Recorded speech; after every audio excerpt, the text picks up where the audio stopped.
3D objects are also an option to utilize in Microsoft Word for Mac, as is the case in Windows.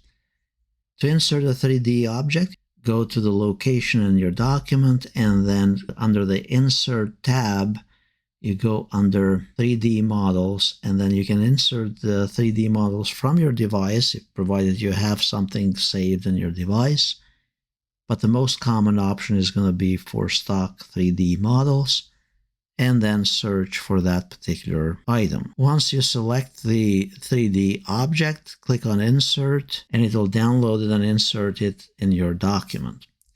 At this point, we can move it elsewhere in the document. Notice that there are different options here, such as the options to reset it. You can adjust it. You can select the position in the page, and also text wrapping. Notice there is the pan and zoom option.